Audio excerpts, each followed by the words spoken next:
What camp are you? You like identity. Sorry, you're the wokey on the podcast. You need to defend wokeness from these camps. Well, I guess I'm in this camp. No duh. I mean, fine. This is why I picked this, because you As the understood the third camp. As the ultra, are you in this camp? I am in this camp. You don't want a fourth camp a little bit farther to the left?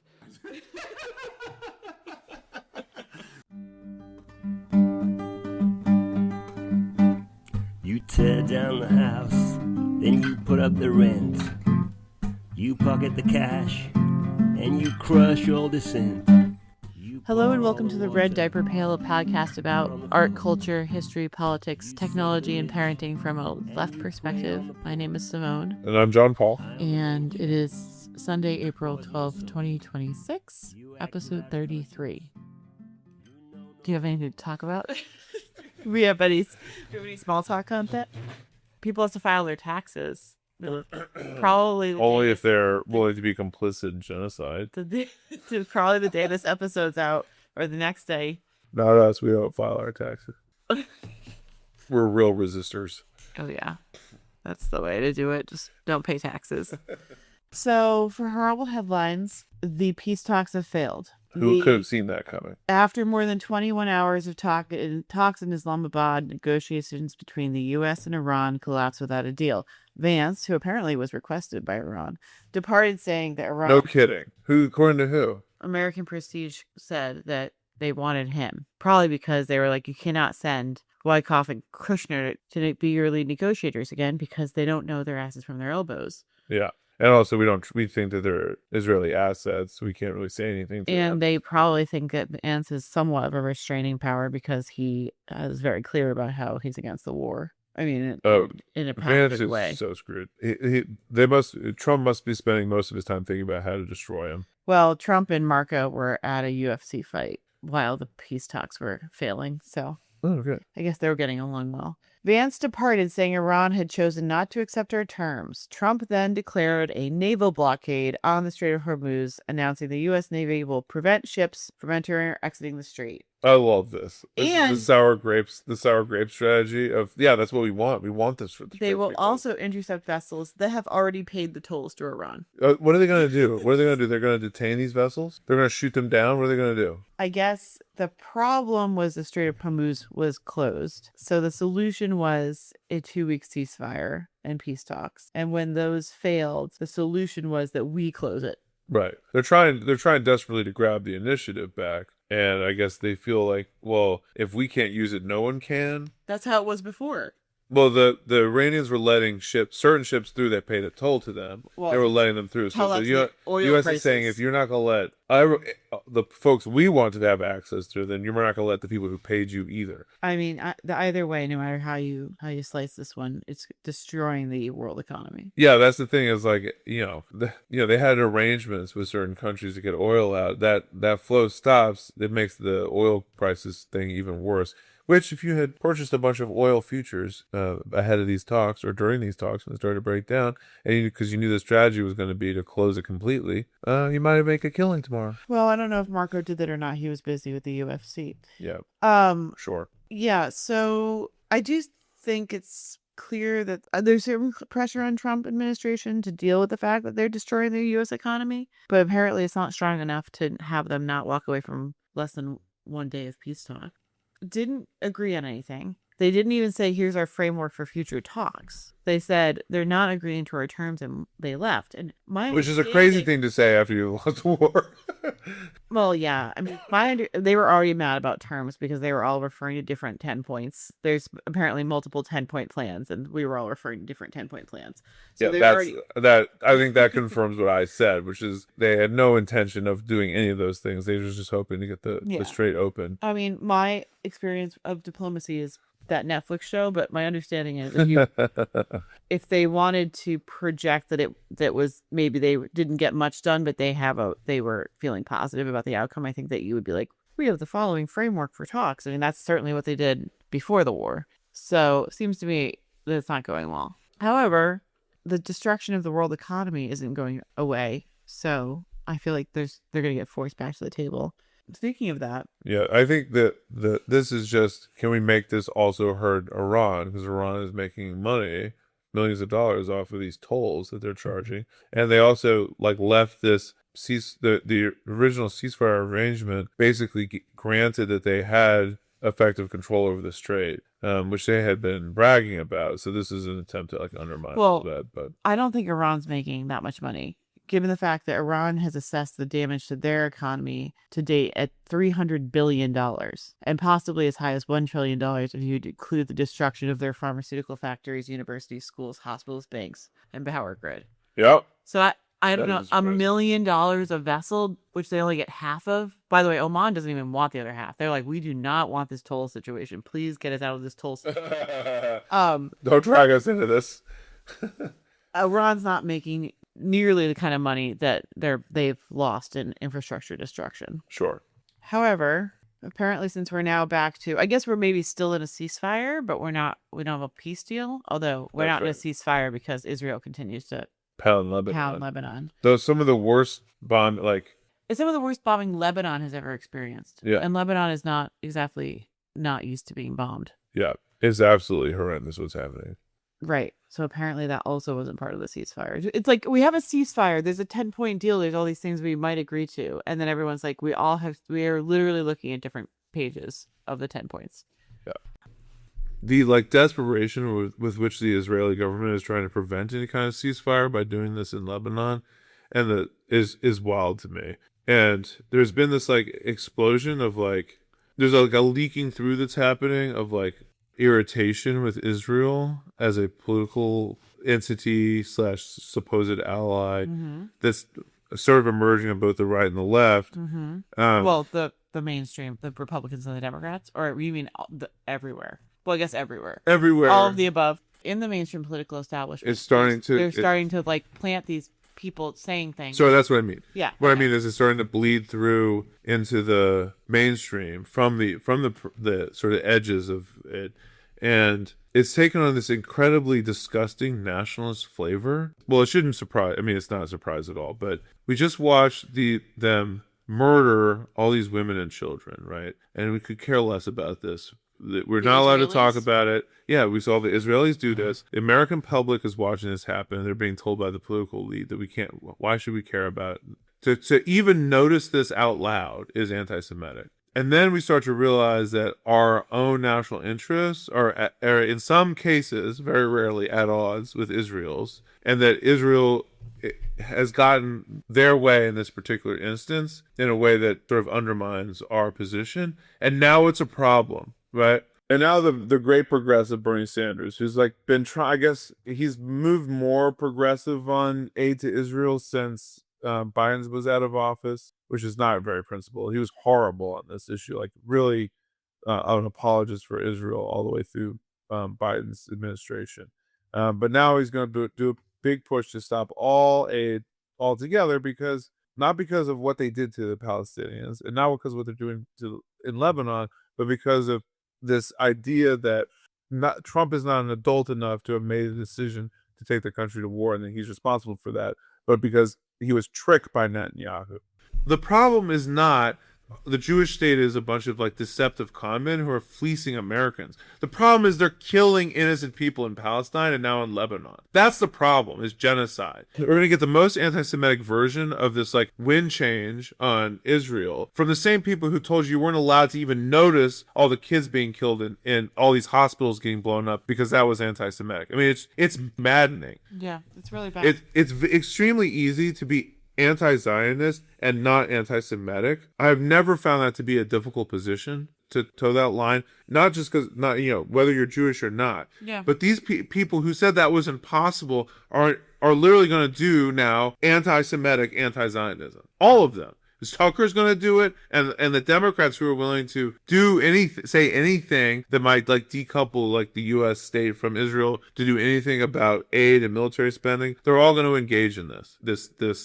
They're actually these sort of string pullers, and they're manipulating everybody, and they've got this all. They have the elders of Zion over here. I think they've run the narratives. At least the Democrats, I think, have run the narratives through a PR machine, and they think that the the best way out of this is to claim that the problem is a few individuals like Netanyahu versus to say any, like they want to distance themselves. And you're right, it's political expediency. And they can't distance themselves from the entire state of Israel or the project because that's too dangerous for their political position. So they've run it up and down the flagpole with their PR comms people, and they've decided that the best way through is to say, oh yeah, well Netanyahu's really a problem. There's a set of them that's really a problem. And you've heard that from people since the beginning. I think that yes, that's the liberal Zionist Is position. it a little tropey to go with? Oh yeah, there's a couple of powerful Israelis who are literally duping us all into having a foreign policy we wouldn't otherwise have. Yes, that is a little tropey. I think they're trying just to thread that needle because they think that gives them an opportunity to distance themselves from these politics and these atrocities, but keep themselves close to Israel as a project, which keeps them close to their donors. Yeah, I think I probably, if you ask, probably say something like, look, I don't like any of this stuff. That we did all the polling. The American voter doesn't give a shit about babies in Palestine. They're just gonna think of you as weak if you make a big deal about that. But if I can make a case that this is bad for you, the voter, then we have a chance of we're fighting against the headwinds from these donors that control the party and stuff. Trump served that chance up when he had his most recent, it wasn't a State of the Union, but he went on and talked about the war, and he was like, we can't pay for Medicare because we're paying for a war. Right. So if you're a Democrat, what you have to say is, what do you mean you can't pay for Medicare? Just stop paying for the war and take care of the people here. They didn't quite say that because they kind of want the war with Iran, but they will take an opportunity to. People in power feel a little concerned about the clear commitment to chaos that Israel needs in the Middle East. That is not controllable. Trump does not have that controlled. I don't think it's been controlled since October 7th, and I think that probably is threatening directly to U.S. interests. And there's probably concerns in the Beltway on both sides of the aisle about what do you do about that. And certainly we know the voters don't want anything fucking do with Israel and wars in the Middle East. So if you have an opportunity to thread a needle that's like, I'm in favor of U.S. interests, I'm in favor of the voters' interests, the problem is a few people. Maybe it's a little tropey. Maybe that's effective for the voters. So yes, I think you're right to be like, this is what you've got, and it kind of is like vaguely anti-Semitic. But I don't think it's going to lead to significant anti-Semitism. I think what is going to lead to significant anti-Semitism is what has been leading to significant anti-Semitism for the last 1, 2, 3, 5, 10, 15 years. The existence of Israel? Which is anti-Semitism is extremely useful for right-wing fascists, is extremely useful for white supremacists in the United States. And anti-Semitism has been extremely popular, I think, in online spaces and in real life spaces for 2 decades now because of its utility to white supremacy in the United States. So you have that backdrop. And then you have a flavor of Zionism that is at this point quite extreme, deliberately and unapologetically genocidal. And I think that becomes very easy for people to slip into anti-Semitic ideas because of that. So if you have those two things together, you probably have a rise in anti-Semitism that's substantial. I don't disagree with the primary causes of the expansion of anti-Semitism, but I would point out that it's absolutely not true, that most Americans are absolutely appalled by what they have witnessed. They don't support Israel based upon its conduct, not in regards to the United States, but in regards to Palestinians and now Lebanese people. And I think that engaging in this trope stuff absolutely is going to confirm for people this idea that there's something fundamentally untrustworthy about Jews and that they're manipulative. What it boils down to is that the Democrats are basically saying, we agree with America first. We agree that that's the right politics and the right slogan for the moment. We're just the better ones at it. Yeah. We're gonna be we'll be less likely to be tricked by these tricky Jews or whoever else, name whoever else it is. We will be able to stand up against them. And no one's gonna believe that. No one's gonna believe that the bleeding hearts are the ones who are gonna be more likely to secure US interests and do what it takes over the right wing. They're never gonna believe that. So all they're doing is endorsing this view of the world, which they don't have to do. They don't have to do, but don't you feel like AIPAC and the ADL are gonna police that, make sure that doesn't happen? You think the ADL and AIPAC love hearing how the Jewish state has to stop manipulating the United States I into would doing figure things they don't against like U.S. that. interests? I would figure they don't like that. I think these are weather balloons. To see what's... So I think Yeah, I mean, that's a political strategy, I sure. think that the ADL and AIPAC should, I mean, my understanding would be that they would really not like that type of tropey language put out there. And they don't want any undermining of the Israeli national interest put out there by American politicians, especially when it comes to these wars. However, I wonder if there's some deliberate trial balloons going out to see what the alternative position needs to be. The alternative Trump position needs to be for successful midterms. That is to get mainstream Democrats in who will continue to protect Israeli interests. Yeah. And this is one of the reasons that you're not going to fight anti-Semitism with the ADL and AIPAC because they're not interested in protecting Jewish people. Right. They're interested in protecting the state of Israel and the political elite who will make that true for them. Even if you do it on the back of some tropes, maybe those tropes in that case will be considered, well, the ends justify the means. I don't think what we're seeing here with the mainstream politicians is a real departure from anything. I think what we're seeing here is a very calculated, how do we play the voters to our side when the Democrats clearly have a lot of research that they totally fuck this up. That the United States population does not want to vote in a progressive or a liberal candidate who does not give a shit about genocide. They have all this, they just got all their reports from all their stupid consultants, and they were all told that they screwed this up in the last election.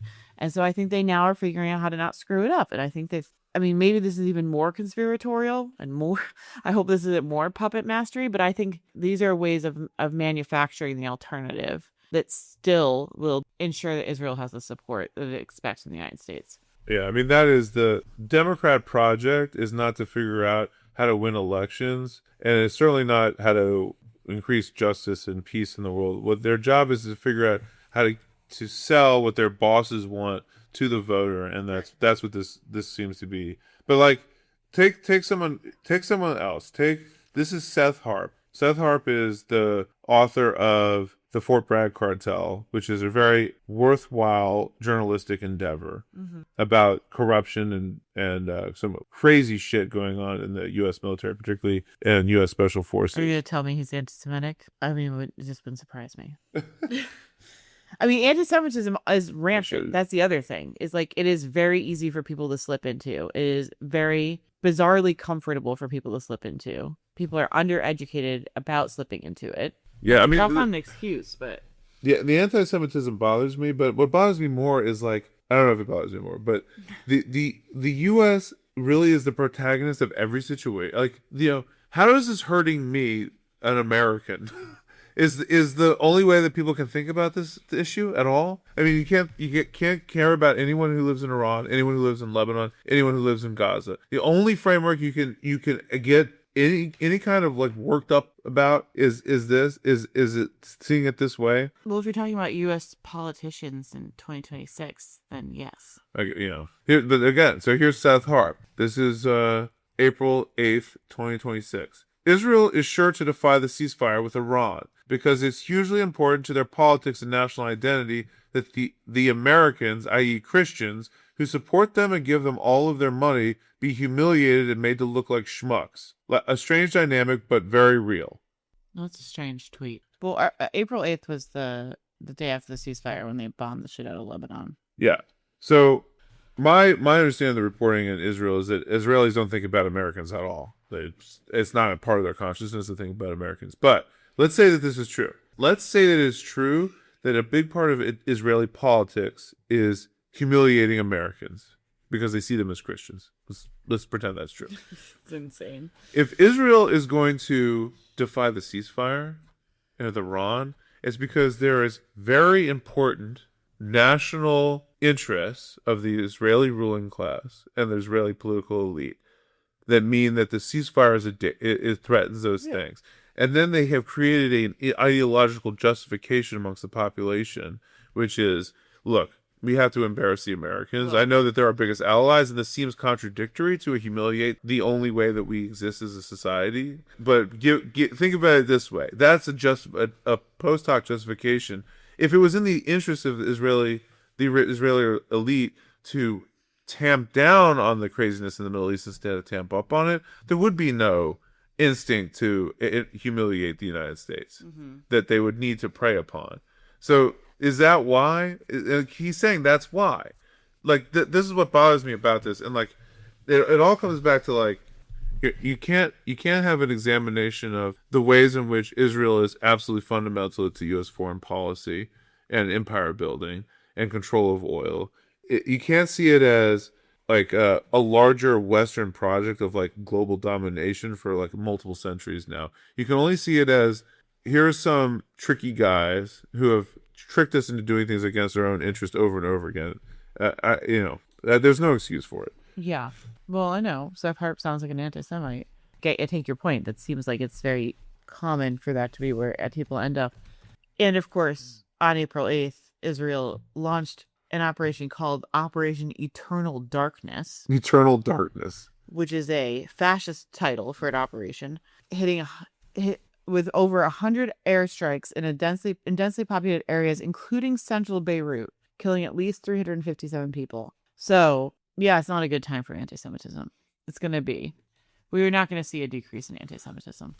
No, they absolutely were trying to sabotage the ceasefire.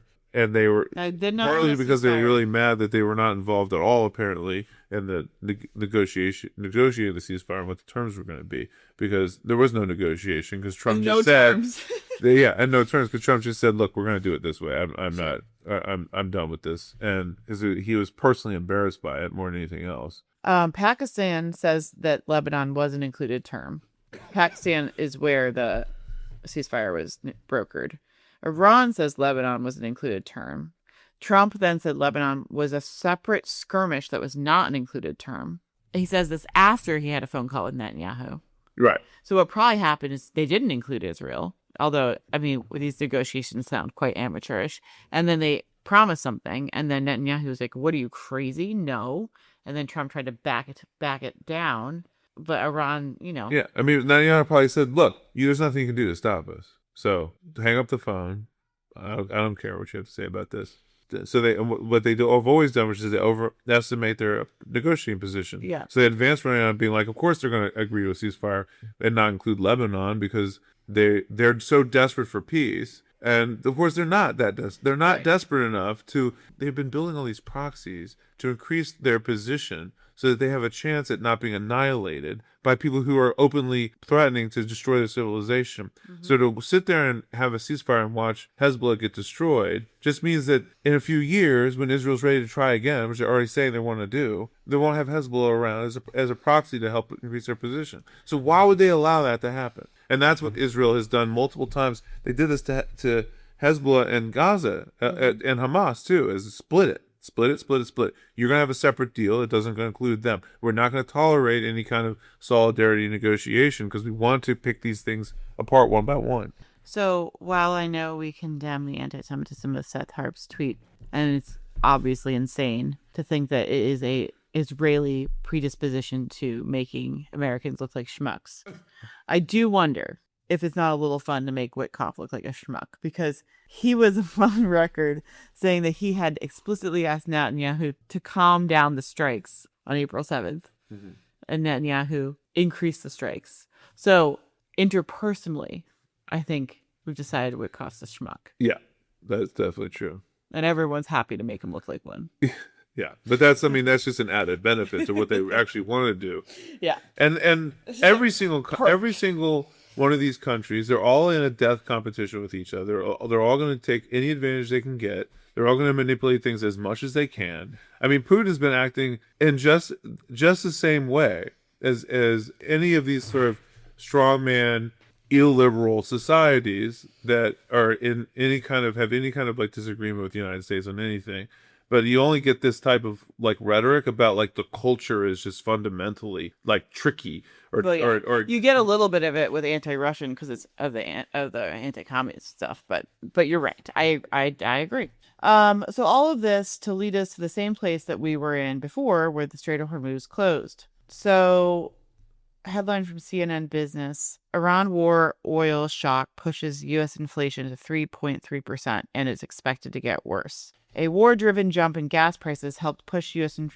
inflation to 3.3% in March, marking the fastest annual pace in nearly 2 years, as the first CPI report since the Iran war began showed the financial fallout for consumers from the first month of fighting. During that month, the gasoline index jumped 21.2%. That is the largest monthly increase since the series was first published in 1967. Fuel oil rose 30.7%, the largest monthly jump since February 2000. The CPI surge meant real earnings for workers decreased 0.6% for the month.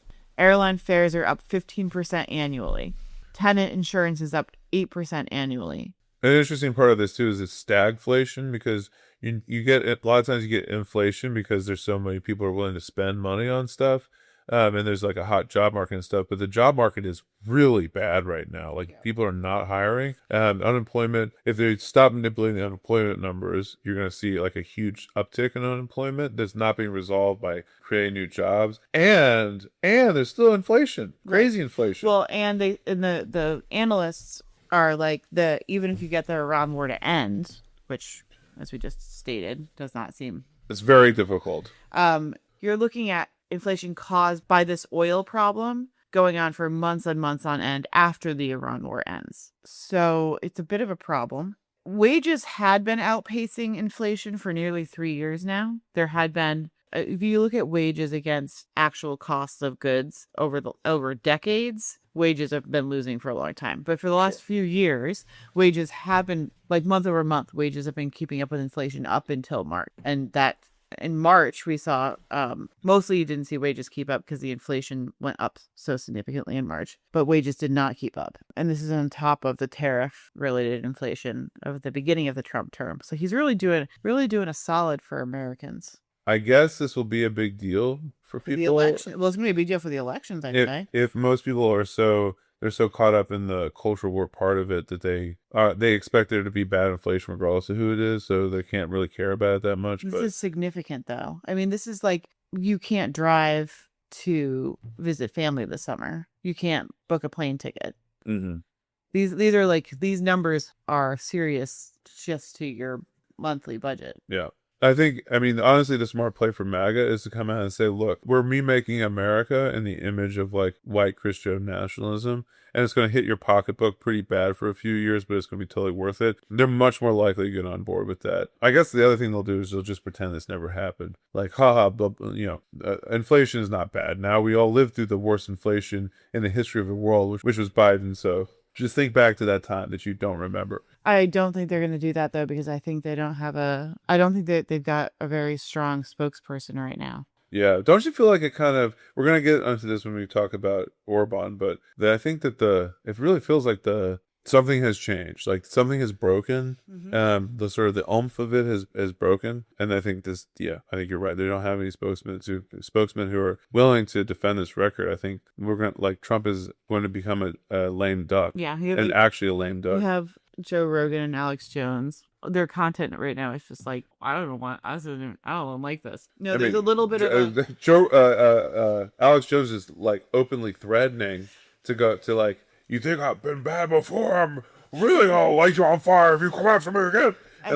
I think the war did a number on the administration and like the rhetoric. I think he's dying and really low energy. And then what do you have? You have Vance, Rubio, and Hegseth. I mean, that sucks. Yeah. There's no personality in any of that. No, I agree completely. So then you need an outsider to be your voice, like Fuentes or Bannon It'll be Tucker, probably, is my I think Tucker is going to run, but he's going to be not Trump. He's a not Trumper. Right. Oh, yes, I see what you mean. So I don't think you're that Trumper. Yeah, I don't who's the voice of the MAGA movement right now. Yeah. I mean, it is, well, one thing I'll say is that to see all these guys start to attack each other and tear each other apart there's a good reminder that even though they all like feign like this kind of subservience to the movement, they're all really in it for themselves. They're all completely self-interested. And the moment it becomes of interest to start like puffing their chest out and having a pissing contest, they all start to destroy each other. Yeah. Hungary's Viktor Orban, icon of the far right, loses election. Hungary's Prime Minister Viktor Orban conceded defeat in a closely watched general election on Sunday after early results showed the opposition Tiza party on track to win a 2/3 majority. A stunning political shift that could reshape Hungary's ties to the EU, Ukraine, and the global far-right movement that Orban helped inspire. So, he's been in power for 16 years. Mm-hmm. He's a fascist. Yeah. J.D. Vance went to help him with his re-election campaign. Mm-hmm. Because J.D. Vance's number one, skill is contributing to the election of fascists. Yeah. But he also sucks at it. So That's his calling. He just has no talent for it. that's what he wants to be doing. He just drives people away, really. This is actually a left-wing psyop. It's the best we can do. Yeah. Another one bites the dust. The Grim Reaper. Maybe he's leaking. I mean, yeah, by the time these guys are done, the U.S. empire will be in shambles. Every single right-wing person will be completely delegitimized, and Yeah, maybe J.D. Vance is doing God's work. yeah, I mean, he did kill the Pope too, though. But we got a better Pope. we got. He's like, look, this Pope, pretty left-wing, but we can do better. How about an American baseball fan left-wing Pope? Huh? No. Yeah, so Vance went over there and totally messed with Orban's vibe, and then he lost handedly to what do we know about the Tiza party? I don't know anything about any of these people. Who did Trump want to win? No, yeah, when he switches endorsement. Oh gosh, the Tiza party is the Respect and Freedom Party, a conservative center or center-right pro-European populist political party. I mean, to be in a country that has more than two parties, look at the diversity you get here. That one party, it now holds 2/3 of the seats in parliament Yes. in Hungary. And they're just center-right. Wow. I can see why this is such an important sea change. I guess. I mean, It's literally like Tucker beat Trump in the primary is what happened. it might also be a little foreshadowing Right. of what we can look forward to. But the Democrats going, look, I think we can all agree that we should just do George Bush forever. That George Bush is the best America's going to If the be. Democrats had somebody as good as George Bush to run, they'd sure as hell run him. People liked him. Yeah. What do we know about Orban? Not much, except for he's a sort of a template for a lot of these guys. And like the what he had done in Hungary was supposed to be a inspiration for what could be done elsewhere. I'm not sure. I mean, He called it a liberal democracy. that's what Orban called That's it. what he called And what he created. Everyone's very familiar with Hungary because it's a world power now, and it's famous for its like rich culture that it's exporting and all of its huge achievements in art and science. So it sort of goes without saying what he was able to achieve in those 16 years. Are you throwing shade at Hungary? I'm just saying that the achievements of fascism speaks for itself. Well, you don't need to make up anything or Do you find know- anything. It's obvious. One of his favorite things to do was blow dog whistles about George Soros as a puppet master. Mm-hmm. So we've really come so far. I'm so glad we're casting him out and starting anew. And on that He's note, I'd like also- to thank Soros for Yeah. sponsoring our podcast. Yeah, Soros sent us trail mix and a box of wine. I think it was him. Who else could it be? I mean, or am I just pilfering it off of the sidewalk?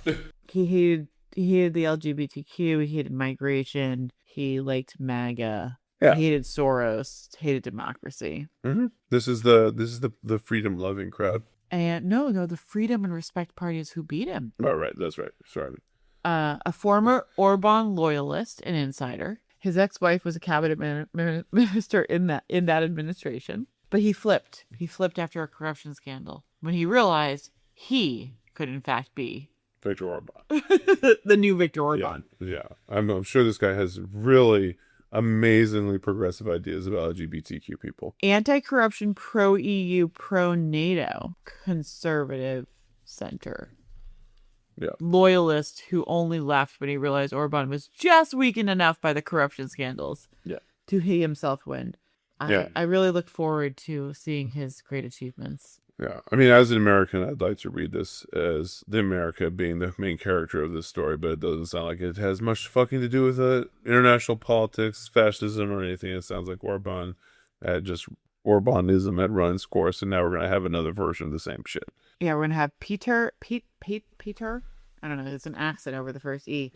Magyar. He's got MAGA in his name, people. Magyar. But you know what? He's a millennial. Yeah, So we are the best generation. So I mean, this guy. This is Peter Magyar. He clearly is the polished up version. yeah, it's like you took a good-looking American politician and you made him live in Hungary for 30 years. He's just got a European hairdo, I think. I guess so. But Orban looks like He looks like he's been melted by the dark side of the Force. He looks horrible. He literally looks like a Sith. I know. Trump should give him some of his advice around spray tans and fake hair. Yeah. Because I feel like Trump also looks like that, but like you're distracted by the facade. And Yeah. Orban is like, no. I mean, he's a little bit too chubby in the face to look like he's like really, really been taken by the Force. Who? I think- Orban's pretty good guy, but That's what I'm saying. But when all these people in Star Wars that are really like decrepit, they're like sunken. Yeah. Orban has like the fleshy, wet Sith lips, Yeah. which Trump has been able to hold off because he does butthole mouth so much. He's got he's not nice That's firm not mouth. butthole mouth. That's a Zoolander, isn't it? It's It's the ice look, blue steel. blue steel butthole mouth. That's extremely inappropriate. Yeah, that's what he does. I don't know. You know, they don't have a wet lips problem in that administration because Marco Rubio is also quite dry. God bless cocaine. And Pete Hegseth, very minimal lips. And JD Vance, he's kind of lippy. He was JD Vance lippier before he lost weight. Yeah, JD Vance is, I think, pretty wet, but Yeah, he's pretty wet. and I think Trump is pretty wet too. I don't know. He's kind of dusty at this point. I'm gonna guess that's a wet. I'm gonna guess that the clothes come off that man, and he's pretty wet. Ew, that's just. Why would you have to? Can you? Speaking of that, I was trying to just put the kids to bed, and then I saw Iggy Pop. I want to say Iggy Pop, Iggy Pop, like from 1975. the rocker, Yeah. with his shirt off, Uh-huh. performing, Okay. but like, in his like 8 recently. oh, recently. Okay. You don't see the body of elderly men gyrating that often on your Instagram feed, and now I'm trying to like equate that to like what does that body look like? But if it's a Trump body, and I mean this guy's Yeah. Look at him go. yeah, he like apparently he just sticks with his shirtless performance. Yep. Yep. Nice. But there's like some weird stuff going on with his like abdominal muscles and the skin. Yeah, it's called aging. Oh, I didn't realize this is a Lucas podcast. what's a lookus? A lookism. Oh, lookism? No, it's not. It's just we don't see. We're underexposed culturally to the body as it ages. We are. That's true. Well, congratulations to the guy who realized he could go from loyalist to Orban to guy who takes his job without changing any of the politics. Yeah. Congratulations, sir. Congratulations. I can't wait to see all of your successes. You're a hero among men, and we look forward to Hungary taking off on the world stage. Yeah. Good luck. Good night and good luck. And that's our horrible headlines for the day. Oh, good. Okay. With both of your hands, but candles will burn, and time will reveal all that you've done and the money you steal. The suffering you're causing gives you no pause for thought. You've got your claws in the dead summer's heart. Birds will return, as the birds always do. When they come home to roost, they'll feast on you. Your pies will fade as you grow old. Your pies will fade as you grow old. So you have the artifact this week? I do. And tell us about it. Why'd you pick it? Well, I picked it because you make a long list of things this podcast is about at the beginning of every episode. And one of those things is art, and we never actually really talked about art. So I thought it was about time. Art and culture. I took some art history in college. Yeah, so you should be good at this then. Nope. The better than me. Nope. We've done a little bit of like cultural commentary, but I thought We did movies. yeah, and that's art, right? If it's Paul Thomas Anderson though. Otherwise, it's just I think I might always actually. slop. I think that's probably excluded from art if it's Paul Thomas Anderson. No. What's there in art and entertainment? The inclusion of Paul Thomas Anderson. Most of the shit is entertainment. Leo DiCaprio.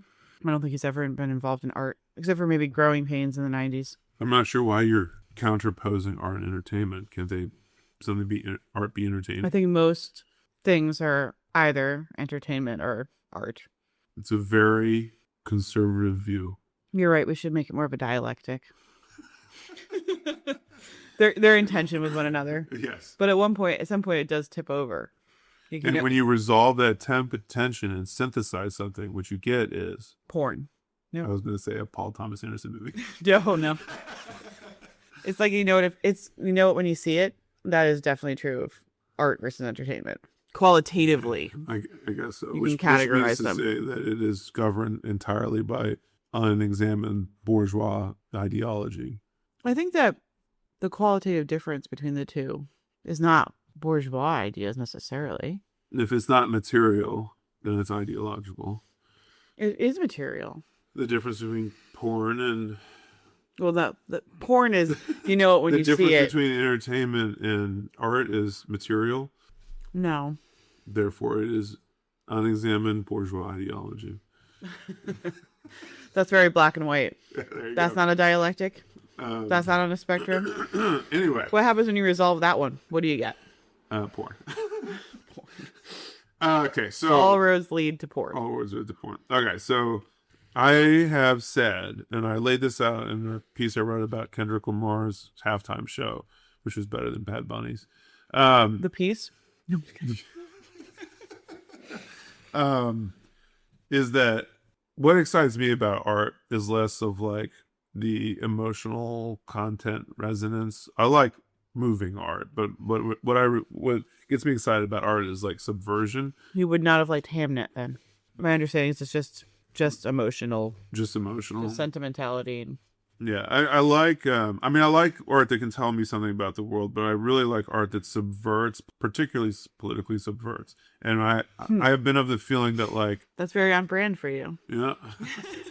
Liberal wokeness, the worst, which is distinct from like anti-establishment, anti-capitalist, anti-racist wokeness that it preceded it, is really an artistic dead end. Because it attempts to occupy like the furthest left cultural space while actually occupying a middle space, and it lets centrist moderates like Hillary Clinton pose as the leftward extreme by being an identity politics woke person.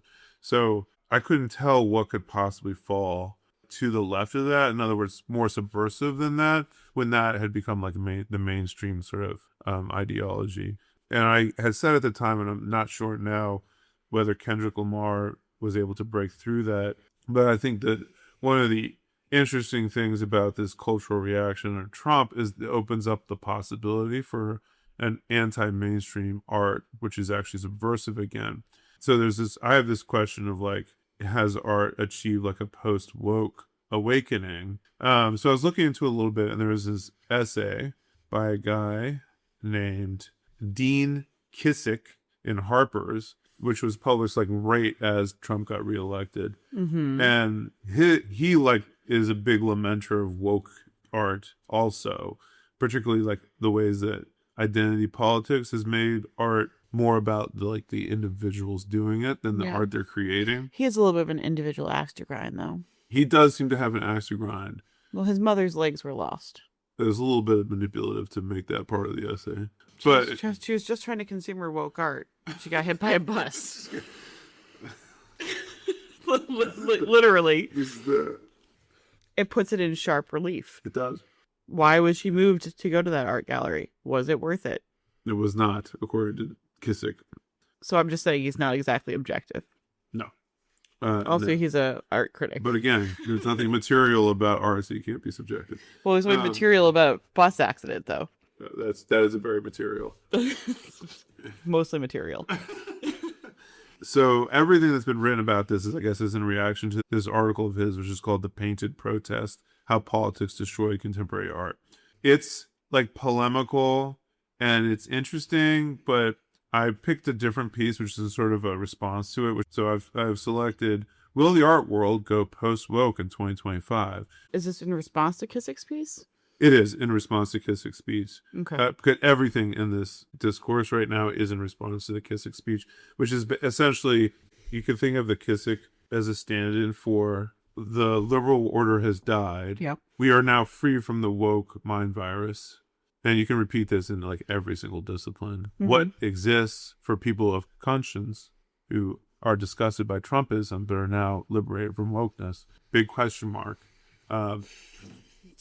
It's almost like Mark Carney's speech for international politics. Yeah, or David Brooks trying to get like shoehorn the neocons back in there. Yeah. It's One of that's a false choice. Well, the false choice is wokeness or Trumpism. The false choice is liberal world order has fallen, taking with it wokeness. Equating the demise of liberalism with the demise of quote unquote wokeness is problematic. Sure. Saying that wokeness is now gone and that is on whole a good thing and we get to fill it with something real again is also problematic. Sure. And I think that creates sort of a false set of choices because it's setting you up to try to find meaning in a world that is like anti-wokeness. And I think that wokeness, not all the pieces of wokeness were problematic. And like identitarianism is not wokeness and liberalism is not wokeness. So like if you're putting all of those things off limit, like if you're taking the big umbrella of wokeness and saying, well, that's gone now, we don't have that, let's do something better, I think you're going to overlook some things. I agree with you, and I think it has a lot to do with how you actually define wokeness. Like if you think of wokeness as the inclusion or even like special attention to lifting up marginalized voices, you were wrong about what white wokeness was, and you're wrong about what was wrong with the culture. And I think probably some people do confuse those things. So like to me that's a co-optation of the term that arose with the DEI, the capitalist DEI wave. Yeah. And it now has created an anti-woke backlash, which is taking with it in this crashing wave things that should not be taken away. Liberalism's a problem. The capitalist DEI wave is a problem. Wokeness, the version pre-2020, I don't think was largely problematic. Identitarian politics is a problem. Wokeness is not necessarily identitarian politics. So I guess it depends on how you define it. Yeah. Anyway, so let's... Your example about David Brooks is interesting too, because a lot of the answer to like, we don't need to be woke anymore. And obviously we're not going to be taken in by this boorish, garish, morally bankrupt, superficial Trumpism. Mm-hmm. So what do we have? And a lot of the answers to that is let's go back. David Brooks would probably argue that neocons never got their shot, which is fucking hilarious. Just let them take their shot, man. Yeah, and Kissick similarly is like, let's go back to a time where art was about making me feel something, and everyone was like, "You're just being a romanticist." Like we already did that. Yeah, that's old news, buddy. He's probably like, I'm pining for a time when I could see art that was made by white guys like me, and I think that's probably putting too fine. I could go to my little cocktail parties and I don't think he minded. Schmooze with the artist. Actually, feel like that subversive artist was, really subverting the way I like to subvert. I would actually, his belief in what was great about art, the timeline for him is later than mine. Like he liked what I would consider to be like a very superficial woke era of art. He really enjoyed that. Yeah. Wokeness, he liked it up until 2016, which is a very convenient date to pick. But we were well into the Michael Brown killings. Michael Brown was killed in 2014, so we were well into Black Lives Matter. Mm-hmm. At that point, we were post-Occupy. Yeah. Identity politics was a huge deal at that point. Yes. So he liked that. So I'm wondering what he. I know. It's an odd timeline because what his critique is not that there were marginalized voices. His critique was the identity of the marginalized voice was more important than what it was Well, expressing. He's saying white audiences wanted to come to these things and feel better about their own circumstances and be teleported back to a time where they didn't have to worry about where all of these things, which essentially come down to capitalism's progression to late stage capitalism, were before all of that. So they had to be confronted with that, which I think is valid. Laments the effect of the capitalism DEI wave on art, which is very reasonable. It had a chilling effect on culture in general, where it was just like everything was like, Target was like, we're all DEI all the time. It was a whitewashing of any actual racial justice, and you had to like perform. You had to put marginalized voices out front to perform capitalism properly. Yeah. So it's not surprising that would be an affront to art. Yeah. So especially all these gallery owners and the people who go to these are all these like fucking rich ass liberals. Yeah. Who are looking for a tax break. They're looking for a tax break and to feel good about themselves. All right, here we go. Let's start. Now that we've talked about everything about the article for 25 minutes. Well, we didn't. Now, I mean, is he going to be as smart as we are? No, probably not. We don't even have to read it. We're going to be done. I'm beginning the year with a long piece on the big picture. What is the state of art as 2025 kicks off? Where are things headed? The main issue that will dominate, I believe, is cultural institutions trying and probably failing to process the confused splintering of the liberal ideological consensus. You hearing Mark Carney in here? Oh my God, it's like the only thing this podcast discusses is this. It's the moment we're in. I don't know what to do. We're going to take a time machine back to 2016. This guy is not a good writer, I can tell already. It bears stressing. The meltdown of the cultural consensus started well before November 2024. It goes back to at least the late Trump V1, early Biden years. Media began predicting a, quote, vibe shift in 2022, while The Economist argues that the U.S. had been, quote, post-woke since 2021. But the fact that the overemphasis on cultural consumption as resistance had created a cloying texture, thus potentially alienating the very audience it was speaking to, rather than winning new converts, was already the subject of Molly Fisher's New York Magazine essay on, quote, pop culture's great awakening back in 2018. That would be awakening. Awakening, right. I'm sorry, awakening. I robbed her of her clever play. Yeah. I don't think that it wasn't the cloying texture, although I do think that cultural consumption as resistance is really bankrupt. What it was is because too many workers had been lectured in their workplace about white privilege in a way that made it clear to them that they nor the black people they worked with were going to be any better off for it, and they began to be suspicious of why their boss, who they hated, was making them do this. I agree. I think that was extremely prevalent, and it was very inauthentic.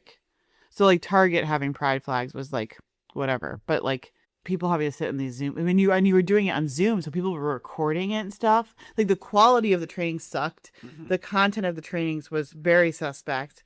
You were getting it from people you don't trust because they're your bosses, and then everyone was recording it in early COVID era when no one understood how to like protect their image, and so you were getting really awful things getting posted online. Yeah. It's like the only takeaway is I'm supposed to feel bad. We're not going to. You're the one who's exploiting the black guy I work with, but I'm the one who needs to feel bad. Yep. Setting terms. You're the one making me feel bad. I mean, it's one thing the black guy makes me feel bad. Setting terms. A particularly confusing feature of the present, and why it is up for grabs ideologically, is that the phrase, quote, fracturing of the liberal consensus might mean different things to different people. One of the qualities of what I'm calling, quote, political fracture is that language itself has broken internally, and that the same terms are being embraced or derided by quite distinct constituencies on opposed grounds. Post-election, almost everyone has converged on, quote, wokeness, a fuzzy term if there ever was one, as uniquely to blame for the collapse in Democratic support. I don't think we've converged on that. I believe we have converged on the genocide of Palestinians being to blame for the collapse in Democratic support. So I'm pretty sure that's what all the data and research has pointed to. If you're a political person, the obvious thing is they funded a genocide that was so disgusting to all the people they need to have show up. And they generally are cheerleaders of these institutions, which everyone is like, this is doing nothing for me. Yeah. So I agree that there's like a culture war, and wokeness is losing in the culture war, largely because the elite tried to co-opt it and made it a fucking nightmare of like trainings and fake jobs for their buddies. But that is not why there's been a collapse in Democratic support. That is not why Kamala lost. No, it is not. The other reason they did so badly too is that I think Trump actually did create a anti-immigrant hysteria that convinced a lot of people that there was a serious threat to their what little quality of life they had left. Sure. But you're right, if it had been about the cultural war stuff, then Ron DeSantis wouldn't have burned out as strongly as he did, as badly as he did. However, if you're a politics person, that makes sense. If you're an athlete, then you're going to come up with an aesthetic reason. Yeah, he can come up with an aesthetic reason, but he should probably know better than to say post-election almost everyone has converged on, and then have a thesis that's obviously not true. Lots of people would love to blame wokeness, but at this point... I mean, there is an anti-woke backlash, but the problem is the anti-woke backlash is a manifestation of something more fundamental. Yeah, also Biden presided over most of the anti-woke backlash. Indeed. And was spoken of as an anti-woke president. Right. So yada, yada, yada. This guy's full of shit. Okay. MAGA enthusiasts and alt-right media and entrepreneurs have an interest in this narrative since, quote, wokeness to them means speaking to the interests of women and minorities. And they have found a brisk trade in stoking resentment towards these groups. I mean, again, I guess that's the weak sauce interpretation of an athlete.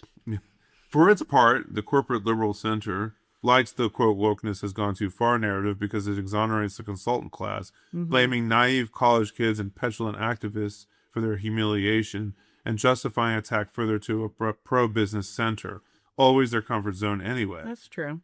But then a third camp, which might be defined roughly as the, quote, populist left, offers something that sounds superficially like a similar critique. This is us. So we'll see if he gets it right. I didn't know we had a camp. We have a camp. Quote, wokeness here is not just a concern with, quote, identity politics, but a particular genre of identity politics that is specifically counterposed to, quote, class politics. I like to call it identitarian politics to make it clear what I'm talking about. That's not any more clear to me either way. Well, in my brain. Okay. This genre is associated with the diversity consultant industry, a la the embarrassing white fragility guru Robin DiAngelo. It has been used repeatedly to turn righteous demands for systematic change into purely symbolic and tokenistic gestures. For obvious reasons, this type of politics is particularly dominant in art spaces, which prize symbolism and correctness of cultural consumption very highly and cater to high-status, educated people. I have no problem with that paragraph. Okay. Well written. So he nailed you. And correct. Right. Not me. He didn't nail me. Oh, well, what camp are you? You like identity. Sorry, you're the wokey on the podcast. You need to defend wokeness from these camps. Well, I guess I'm in this camp. No duh. I mean, fine. This is why I picked this, because you understood the third camp. As the ultra, are you in this camp? I am in this camp. You don't want a fourth camp a little bit farther to the left? Don't associate me with the DSA, motherfucker. It's a big umbrella. There's a big tent in this camp. Hassan Piker might be in this camp. Yeah, he is. He is. Which brings me to art critic Dean Kissick's essay for Harper's, The Painted Protest, the talk of the art world this winter. The talk of the art world. I mean, that was my experience of the art world. There are things I don't hate about the essay. That's always nice to say. It is nice to say. There are things I don't hate about this. Just like there are things I don't hate about this podcast. It is a big picture look at trends in recent art with a strong polemical thrust. And it is an attempt to make a general statement about the present, which is rare. And while the reaction from art professionals has been mainly negative, I believe that Kissick probably speaks for a lot of the more diffuse public as it meets recent art, squints at the wall label and wonders, wait, how is this inscrutable object supposed to bring about the revolution again? However, what mainly strikes me about the essay is how much is not in it. Its argument might be summed up as a single cliche. Wokeness has gone too far. There is little explanation for why this happened or how. Quote, faith in the liberal order began to fall apart around 2016, Kissick writes. describing the flagging, quote, optimism in art's ability to deliver cool, new stuff. And that's about it. Blah, blah, blah, blah, blah. What happened? Yeah, and I think what's happening here is that Kissick is identifying something that qualitatively changed about the art world. That's probably one of the reasons that the piece in Harper's is sort of like well received by, the regular Joe Schmoes that are reading Harper's, and perhaps more likely criticized by the actual people in the art critics who are like, well, let's be a little bit more nuanced. He was identifying a real thing that was changing, and he did the lazy thing, which is very popular across many disciplines right now, which is to just do the whole wokeness ruined it. Yeah. And then he wrote convincingly with nicely formed sentences, like something good enough for Harper's. Right. And this guy is right to be like, let's actually figure out what truly changed and why did it change and what are the forces at work that caused this change. Yeah. All right. So what happened? The art world was fairly segregated even in the early 2010s. Artist lists were still disproportionately white and male. This fact, oddly, does not merit a mention in, quote, The Painted Protest, even as the text harkens back to those halcyon days. Halcyon is a great way to describe things if you're a fascist. Because you'll be like, let's go back to the halcyon times. Yeah. Get yourself a wife, churn some butter in a halcyon During the Obama. landscape. This is the Obama. He's Yeah. Obama. Everyone's got a nostalgic past. What's your nostalgic past? The 90s, I guess. Although I was not very self-actualized. 1917. 1917. That's not your past. You can't have that. It's all past. All right. In the early 2010s, it became... It wouldn't merit a mention because it would defeat his point. Right. Where it was the good kind of diversity. Yeah. Where mostly people were white. In the early 2010s, it became an increasingly popular gesture for critics to run the numbers on artist rosters as biennials were announced, revealing persistent bias. I even wrote an essay called Diversify or Die just after Obama's re-election in 2012. That article is actually what destroyed art. People were worried about dying, instead they killed art. Arguing that the art world was wider than the Republican Party's coalition, and that this fact undermined its claims to effective progressive message. That's pretty damn white. Just because that's what people wanted to buy. I mean, art shows are for Rich fucks. rich fucks. I mean, that's not... It's also who it's... There's probably a bunch of really great art that would never have made it into these shows. So they're... Yeah, it's probably who Jeffrey Epstein wants to get Exactly. popular. Or just people that art collectors are reasonably sure will have value in 10 years. Yeah, but I mean, art schools are full of people of color and women, so I'm sure some of them could have been selected. Also, can we talk about biennials? Is it the art world can only have biennials because it's like people don't really care that much about art, so they can't have a show every They year? have to find out twice as often the best artists and the best soccer players in the world. Biennial. Yeah, it is twice as often as the Olympics. But there's biennials all over the world. And the fact that they've all determined that they can't be annual, is it because they couldn't schedule them all? If you ever try to pull off an annual event, you'll know that as soon as it stops, you have to start again, and it's too much. It's too much. Especially if you're an artiste and you want to hang out, smoke, go on vacation. Yeah. But I've never seen a group of people so committed to a biennial. Yeah. All right. At the 2014 Whitney Biennial, a collection of black artists called the Yams spectacularly walked out, partly because of artist Joe Scanlon's contribution, a set of works attributed to a black female artist named Donnell Wilford that he had fabulated. Oh, it's like that movie, American Fiction. But he was actually black. He was American Fiction, but he was a black writer who wasn't writing black enough, so he wasn't getting picked up during this exact same time. Right. So he pretended to be black, but he pretended to be quote unquote black. He performed it, and then he got the attention of all of the publishers and the very similar timeline, very similar story. Yeah. Great movie. American Fiction was an excellent movie. Yes, it was. Donnell Wolford is actually my pen name. I can't believe this guy stole it. But the Yams called Scanlon's gesture a, quote, conceptual rape. Interviewing them was my first encounter with the term white supremacy, as it had become to use in media circles later. Not to mean violent racial chauvinism, but to designate the culture of white-dominated institutions. He didn't come across that till 2014. I mean, talk about co-opting something. That's pretty gross. But It but is. artists do that all the time. That's part of what art is. This guy just sounds like he did it to an extreme just to like get his name in a show. Yeah, I mean, it kind of depends, I think. Like, it doesn't sound like he... That's like blackface, basically. Yeah. I'm a black female artist, and this is art from the black female artist. Yeah, or this is an alter ego of mine, which is a black female. He's not... He didn't hide that he was a white guy pretending to be a black female, which I think makes it different, but it's still pretty... That's still pretty crazy. Scanlon's piece was hard to defend when there were so few actual black female artists in the show, although it's worth reading Carolina Miranda's interview with Scanlon's collaborator, Ken Kidwell, who played Wolford, before making up your mind. Oh, so they had a actor pretending to be was the artist. Intentionally subversive. It's performance art. It was intentionally subversive, and that's why I think there's probably layers to it, but I also understand why that would piss you the fuck off. Yeah. Like, I can't get an actual slot as an actual black female artist, but you made up one. I mean, it's very similar to that book. Yeah, it is. 3 years later, the Whitney returned after its big move downtown with a biennial curated by Christopher Liu and Mia Locks. I was just getting coffee with Mia Locks the other day. It was good.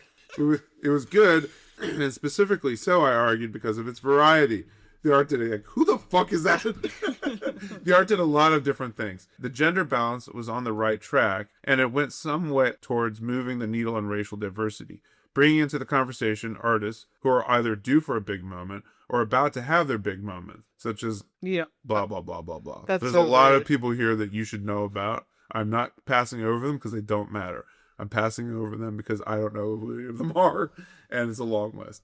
No one remembers One of them's named Puppies. Well, of course they are. That's my other pen name. Okay.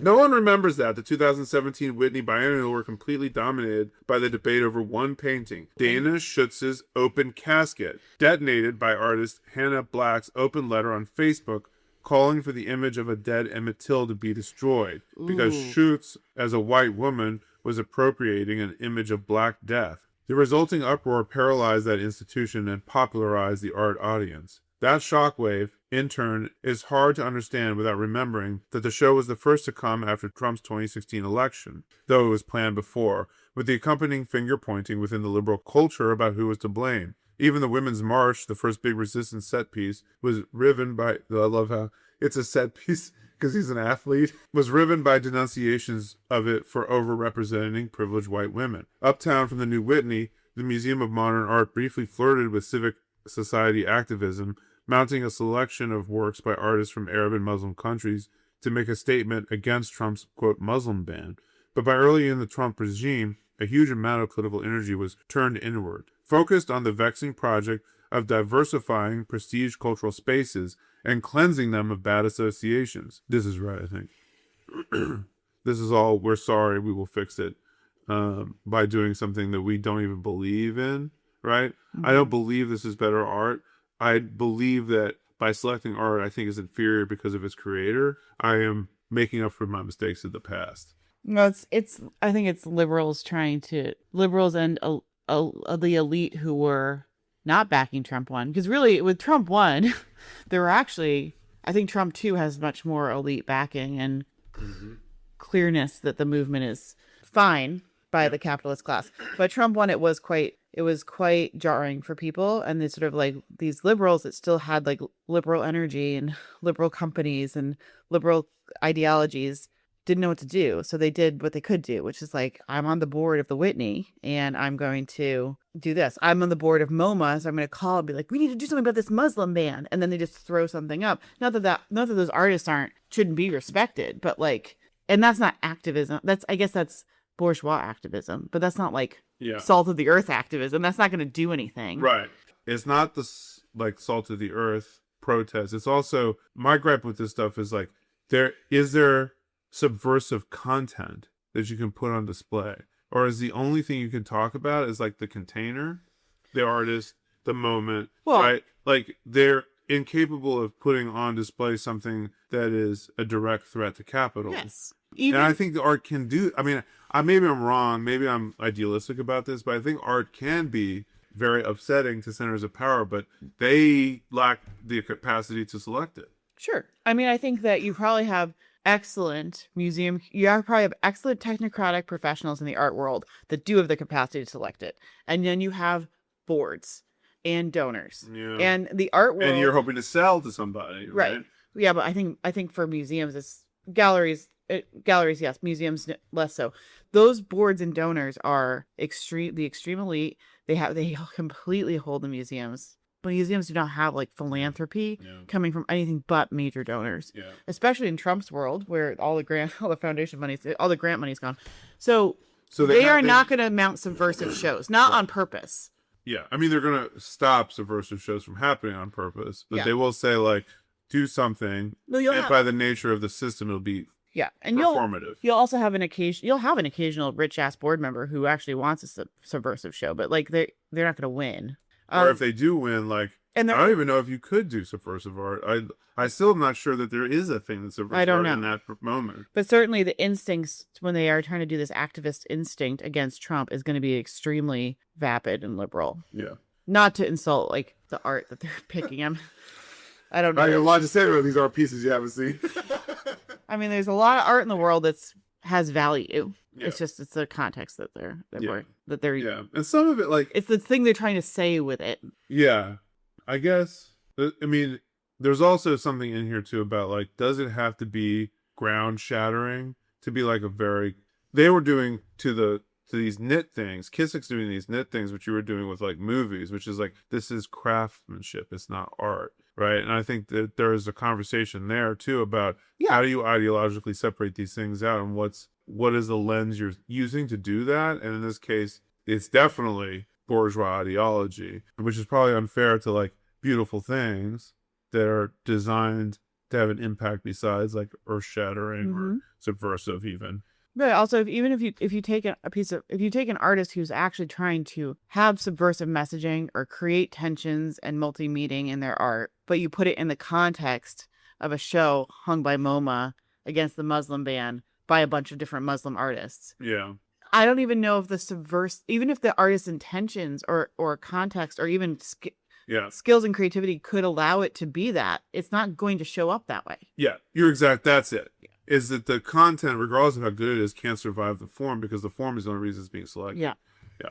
It was in this is a good pool. In this context, for instance, that comedian and future Brooklyn Museum guest curator, Hannah Gadsby. Now, why would Hannah Gadsby get to be a guest curator of a museum? Celebrity. I don't know why he's calling her that comedian. That's rude. The comedian. Hannah Gadsby became a sensation for a Netflix special canceling Picasso, explicitly framing him as a proxy for Trump. That's a little unfair. The Netflix special was not primarily about canceling Picasso. That was one joke among many, but I don't even remember that joke, but let's go on. I mean, that's fine. How are you feeling about that special in retrospect? I should rewatch it. I mean, at the time, it was very relevant to the time. It was very relevant to the time. I feel like it made a big impact on me at the time. And in retrospect, I'm not sure how I feel about it. I think we should go back and watch it. We only had one kid back then. That's crazy. How things have changed. Quote, a new set of concerns, a self-conscious moral duty in matters of identity, of inclusion, and representation, had come to dominate discussions among creators, critics, and consumers alike, Fisher wrote in New York. A fundamental question, perhaps the first question, sometimes the only question, to ask of a work was how well it fulfilled these ideals. That's right. That's right. Actually, and now I'm realizing there's another problem here, which is like the people who are always been in control of selecting now had new moral duties of what they were selecting. It wasn't, let's get some different people selecting. No, of course not. Let's diversify the selectors. Of course not. I mean, I'm sure these boards were also having lengthy and painful discussions about how they had to diversify their boards and had DEI consultants coming in. I'm going to skip through this a little bit, but the next section is an anecdote about a campaign for the Whitney to get rid of one of its board members because he is a tear gas kingpin. So I'm going to pick up. But the man loves art and he wants to give money. Why are you moralizing over his dollars? Well, they're just going to tell you.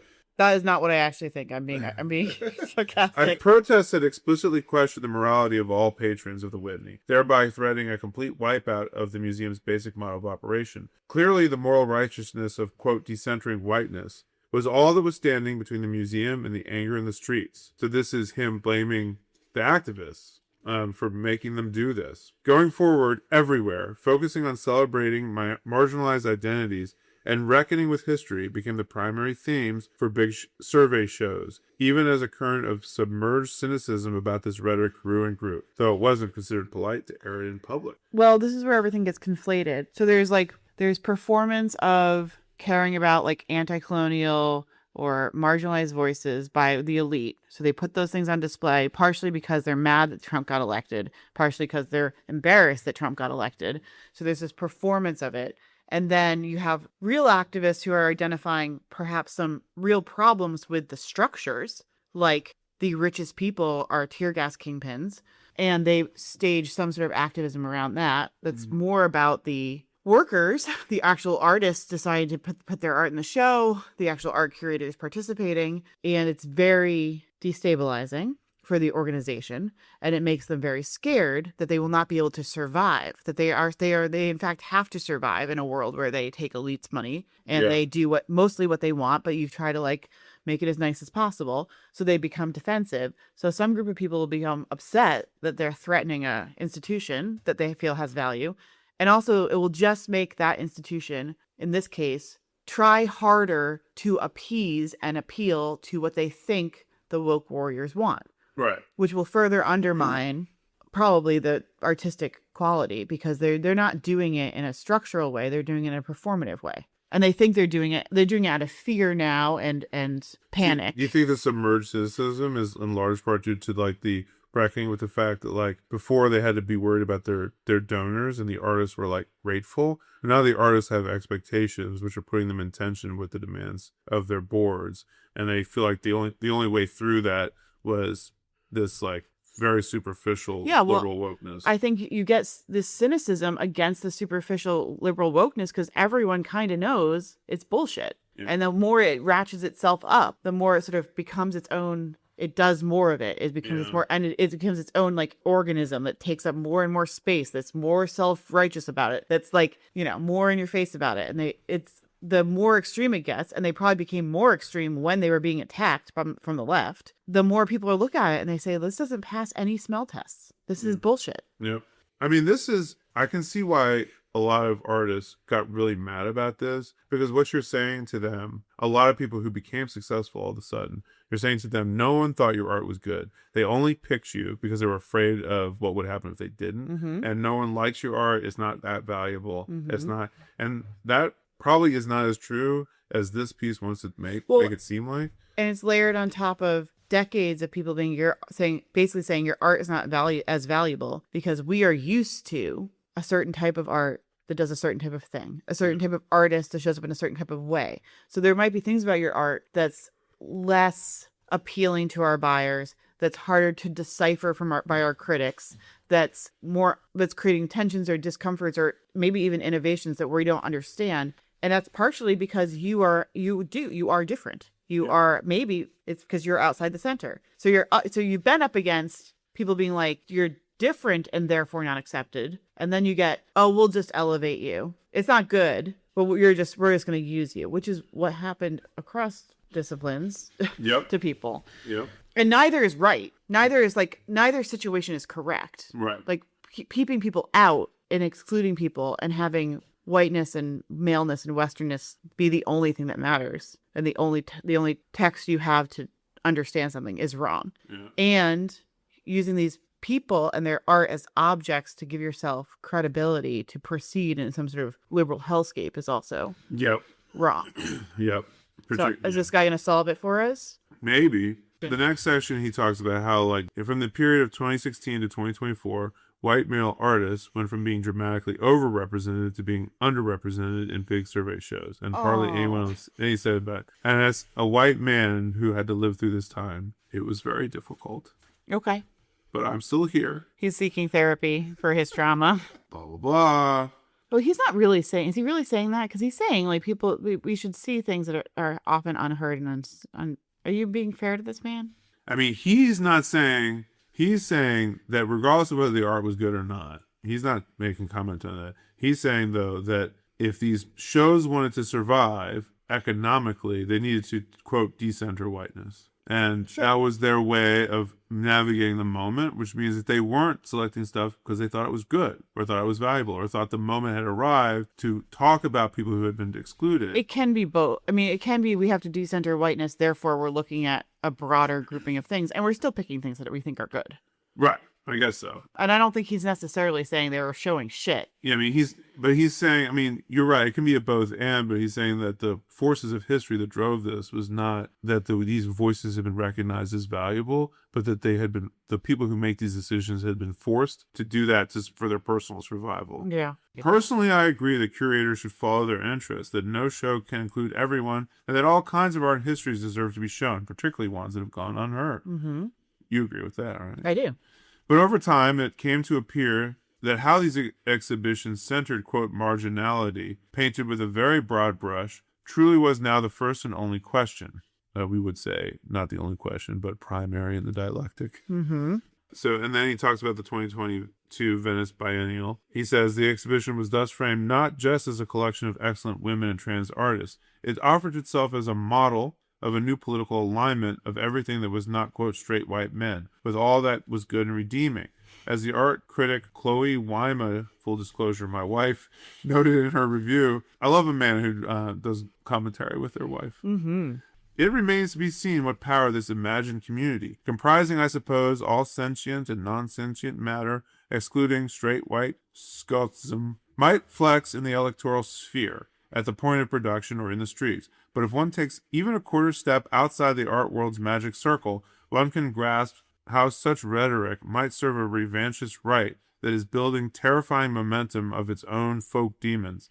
In this case, a loony left elite that has more to say about making common cause with mushrooms than about the rise of rural, quote, deaths of despair. Oh, she's a much better writer than Yeah, she's a very good writer. she should have written this instead. Perhaps this current of ideology has had that kind of bigger political effect as art diffuses into the larger cultural conversation.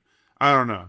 What's definitely true is that within the art audience, this climate has produced alienation from institutions that have gone almost unnoticed by them. Yeah, well, welcome to the club. There's been a lot of alienation from institutions over the last 10 years. You know, why should you be any different? Yeah. Then they don't care. Those institutions don't care. I mean, it is kind of like they are part of their own demise, but the liberal elite who run these institutions and other major nonprofit institutions do not care that they are being alienated from their base, from their clients, from their workers. Now, they might not be around in 10 years because that's, what happens under fascism. And maybe that was a bit of a miscalculation, but of course they don't care. You see here a smudging together of resentment at personal exclusion, being casually dismissed for one's assumed identity privileges, with an articulation of an economic precarity that is much more general, with a hunger for less instrumentalizing pressures on art, with a keen awareness of how a certain kind of rhetoric about marginalized voices is used to shield nefarious actors from criticism, a lot to untangle. And all the more striking because back in 2011,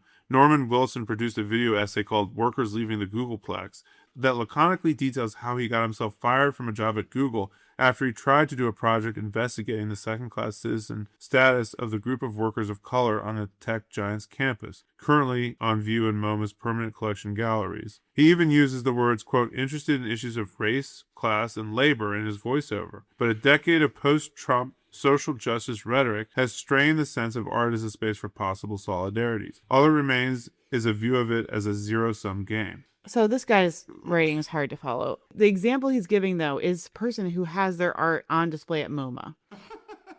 Which means like this guy's made it, and his investigation of race, class, and labor, and his undercover work at Google to talk about like the state of being a worker at Google and using that in his art is being honored as art and is being hung in the biggest modern art museum in the United States. Yeah. So this guy is not getting represented. Yeah, not a very good example.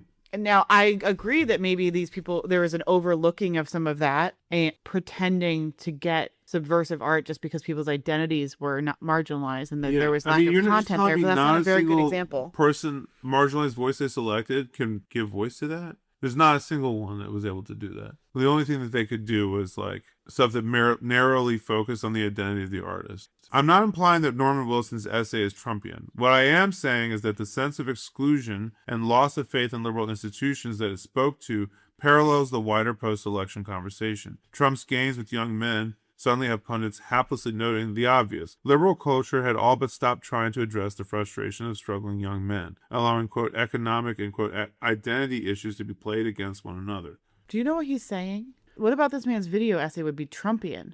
It sounds like it's a video essay about the economic precarity of Silicon Valley workers and the race and class elements of it.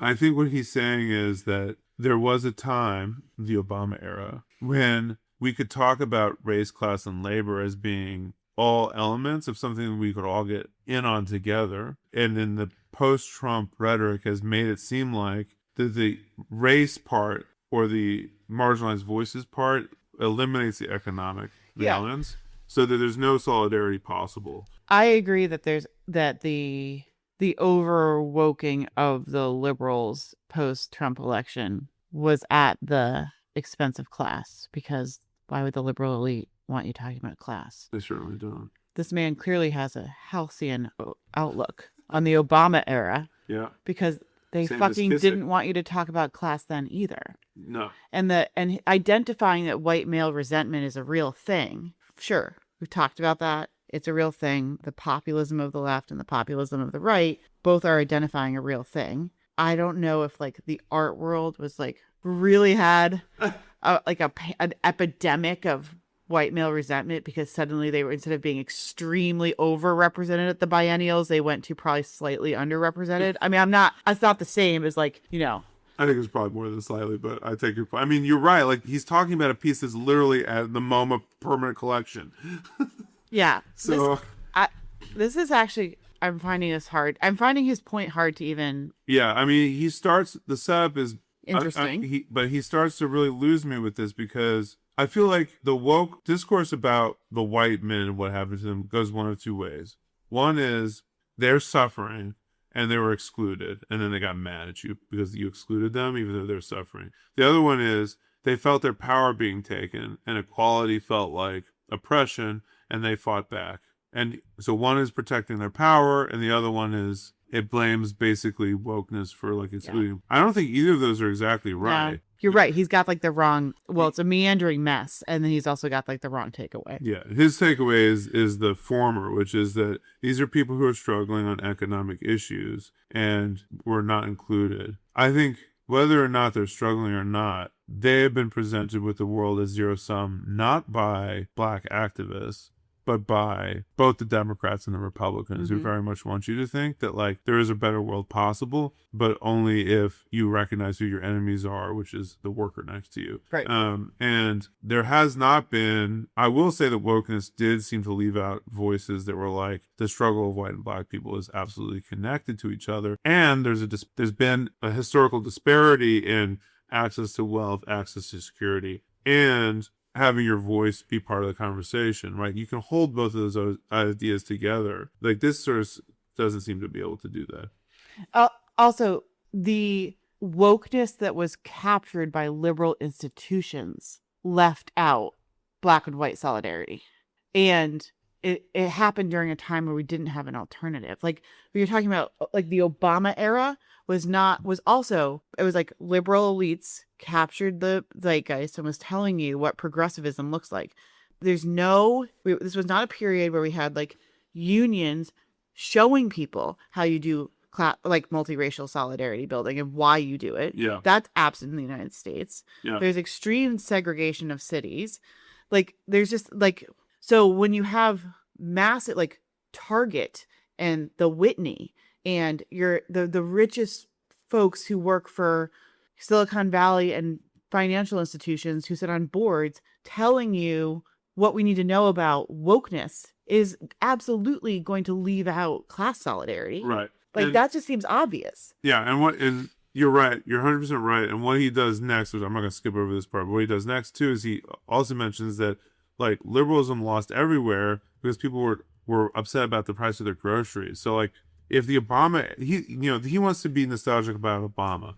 We had it for this shining moment, and then we lost it because the woke people couldn't figure out a way to build solidarity, and they ended up excluding all the white people. What actually happened, like if Obama had his tenure and everyone was feeling great about how things were going, there would have been a backlash. The backlash was No, he bailed out the financial. right. He Yeah.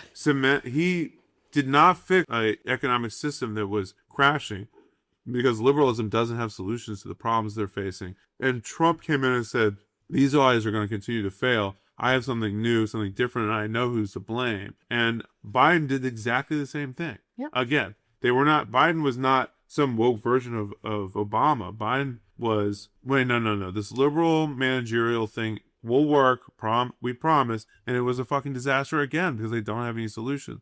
So the resentment is all downstream from looking at your material reality, finding it falling apart, and then Trump comes in with a solution, and there's no left alternative. There's no left story. Lessons not learned. I was going to write, it didn't have to be like this, but it probably did. When Trump was first elected in 2016, it was a shock. Many people went from relative optimism to absolute anguish about the evil of their countries very fast. In lefty circles, you sometimes hear the derisive term radlib, radical liberal, to describe a certain kind of character who appeared on the stage at this moment. People who used revolutionary or quasi-spiritual language, and who talked about, quote, burning it all down, and the need for a, quote, moral cleansing of America, but who actually just wanted slightly left-of-center policies and more diverse entertainment. The shallowness of the radlib era of culture is inseparable from the suddenness of that first shock. With no real grounding of the history of artists who faced down sustained political challenges, the newly electrified cultural environment latched onto radical sounding stuff that ended up weakening potential solidarities and making unsustainable demands on art. As Lucy Lippard once recounted, the failure to know the past meant that new generations were set back in developing their own ideological debates and strategic aesthetics, not knowing what had worked and what hadn't before them. In her time and ours, lessons weren't learned, and the same mistakes continued to be made over and over. Right, because it was a cultural reckoning without any kind of economic reckoning.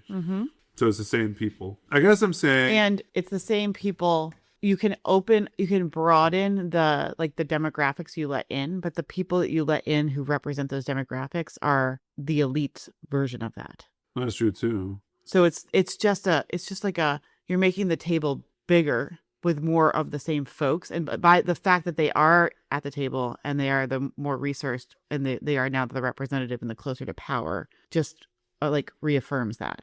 Ironically, the Combahee River Collective knew that, wrote about that, and understood that that's what happened with political sort of influence. Yeah, is elite capture. They knew this, and of course, now they've been blamed for all the wokeness. Right. I mean, the thing here is that the radlib epithet is absolutely correct, and the way that he's talking about it is correct to an extent. The thing about the radlib is they don't want base to change. They really don't want fundamental economic restructuring. They didn't 10, 15 years ago. they want liberal capitalism to be what it pretends to be.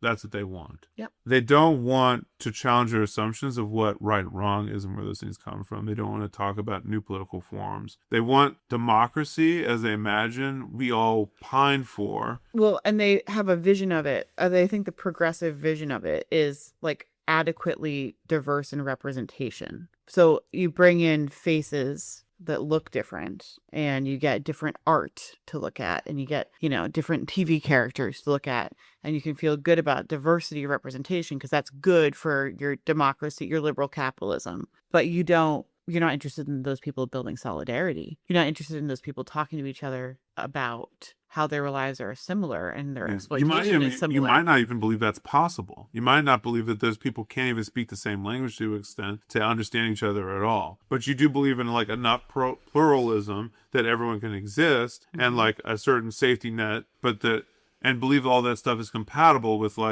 the empire. Do you know that Combahee River Collective, which started this whole thing about identity politics and intersectionality and stuff, they did consciousness raising circles. And they started with questions that were when did you first notice that you treated Black people differently? Which is very oh God, we're doing identity politics. But the last question that they would get to is, in what ways can shared lesbian oppression be used to build connections between white women and women of color? So yes, they were into the lesbian sort of, they used lesbian, not separatism, but like they used that as an entry point to build multiracial solidarity. The first question is, when did you first notice you were kind of racist? Like, that's where everyone fucking stopped in the radlib world. The point was to actually use these lenses to see they see your exploitation and your trauma and your class position and your precarity, and see it reflected in someone who looks different than you and has a different set of experiences, so that you can together determine how to fix that in a new way. And that's like never been represented by, like, it will never be represented by board members of MoMA. Expect lots more shocks in a society whose institutions are wobbling, their supports rotted out by a rapacious hyper-capitalist culture, their parts being stripped by oligarchs. Expect a lot of bitter, fractured, irresolvable arguments. It's going to be that way until the institutions stop failing, which means until we have a better politics. Inversion. Base and superstructure. Well, you have to explain that. Yeah, the institutions are failing, and therefore we have bad politics. And like, well, he does the political is the yeah. solution. Yes. But the political is about, yeah. I mean, this guy has a nostalgia, sentimentality, attachment to these art institutions that he should probably examine. Because he's like, they're not, like, he understands that they are kind of at the will of the elite, but he also really wants them to exist because he probably believes that this is what protects art. And he's mad that they've been harmed and that they are at risk. So he would like the politics to get better to fix them. Yeah. He believes that I'm not even sure those institutions would exist if the politics were better, dude. He really believes here. This is what this comes down to completely, is the road not taken was a type of progressive politics which wasn't woke, which was subversive, that they could have chosen, which have made things better instead of worse. So is that communism? I think he probably would say something like that. It's like it's identity politics that's not captured by the elite. Yeah. But you don't get that in like liberal institutions. Exactly. Okay. But he kind of thinks there could have been. I know. And I think maybe that's why it's kind of a mess of an essay, because he's like really trying to make this point, but he also is like, and then this is true. That's weird. Yeah. Yeah. I mean, the bottom line is that real progressive art will not be mainstream until progressive people are in power. Yeah. That has to happen first. And that we're nowhere close to that. And God knows what will happen before that. I expect the worst. But if you want something concrete, get a study group going of Olufemi Taiwo's Elite Capture, How the Powerful Took Over Identity Politics and Everything Else. It's short, and get the group going in a space where the meetup is not all about people's art careers, so some authentic fellowship can be built. Oh God. I agree with that. And I am asking our audience, if we had the Red Diaper Pail School, a website for political education where you could build your own study groups, would you come? And would you read? The only book I will be Elite Capture, How the Powerful Took Over Identity Politics, Everything Else. I mean, I've read some other books. So the Elite Capture guy is about like basically saying like you had potential radical and liberatory ideas, and they were co-opted by major liberal institutions. Mm-hmm. And in that capture, it gutted it. It made it counter-revolutionary. It made it harmful. It didn't advance workers. It didn't advance people of color. Yeah, I mean, I agree. So this guy's right that would be bad. Like yes, he should explore those ideas. Yeah, but what he should expect, which he apparently doesn't expect, is that any of those type of ideas will never be allowed. They'll never be allowed in the art world. Like, art is not going to create those politics. Well, that's kind of depressing that he doesn't believe that his own world can be part of it. No, he believes. I don't believe. Oh, you don't? Well, individual artists who are in fellowship with other artists and who are politically activated can absolutely be part of it. I agree. I just don't know. I don't know if it's possible for them to be on display at the biggest art shows in the world. No, and they have to give up on their biennials and their elite galleries. Like that, we all need jobs and careers, but you can't hold on to those as the solution. Yeah. And build something different. Yeah, that's what I'm suspicious. All of this I'm suspicious about, because it substitutes the entirety of what people were doing for art with the art that was like people like him were ingesting because they had to, because that was what was at the elite level of art Sure. for that period of time. Right. So I don't know. That's a good suspicion. Well, Also, I'm also suspicious that any of these people were properly able to engage with the art itself and not with this entire discourse about why it was being selected Yeah. to the detriment of the art and their experience of well, it. also, how do you, and we talked about this a little bit earlier, but how do you engage with the art itself outside of the show it's in, outside the ecosystem it's in, outside the muckety mucks and the dinners and the, like, Yeah. you have to liberate the art. We have to Which is by liberate the art burning from it? the walls. No, we could just it's Banksy. We just got to get Banksy in there, steal some things, set some things on fire, liberate the art. Yeah. Yeah, because Banksy is really, he's your real revolutionary there. I mean, one thing about Banksy's actually a black woman who's doing performance art of what white guys think is really cool and edgy and radical. That the whole thing has just been a big plot to like experiment with like a white guy radical persona. Performing white male anarchist. Yeah. So she's seeing how cringy and trite she can make something and still have it be like central to the Occupy artistic tradition. Yeah. And it's still working on me. I still think it's so great. So I mean, it's your wallpaper on your laptop. Well, more power to her, really. That's an elaborate hoax. Fade as you grow. Done and dusted. Your powers will fade as you grow old. Your powers will fade as you grow old. You're on the make and you don't do regret. You're always out for what you can get. You think like a snake and you ooze like a snail. Let the trail go cold as you swallow your tail. With your low rent skills and your heart of flint, telling your tales that are unfit to print. You're all weasel words, backed up by the boots, obsessed like the rest, with a promise of loot. Your pies will fade as you grow old. Your pies will fade as you grow old. Your pies will fade as you grow old. Your pies will fade as you grow old.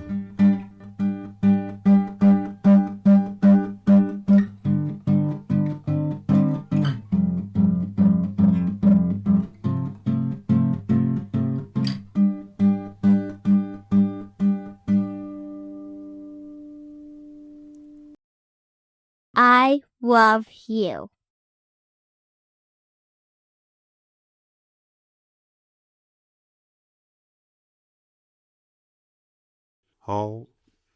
Halcyon. Halcyon. Halcyon. I hate when I come across a word that I've read a million times and I've never given any It's thought to the Greek. pronunciation. If it's Greek, what do you think it be? What do you think you say it? Well, Halcyon. Halcyon. Halcyon. Yeah. Halcyon. Because it's Greek. So like cyan, the color cyan. Cyan. Oh, cyan. Cyan. Cyan. Okay. Halcyon. Halcyon. It's not. How what do you say? Hyundai. What does it mean? Oh, I don't know.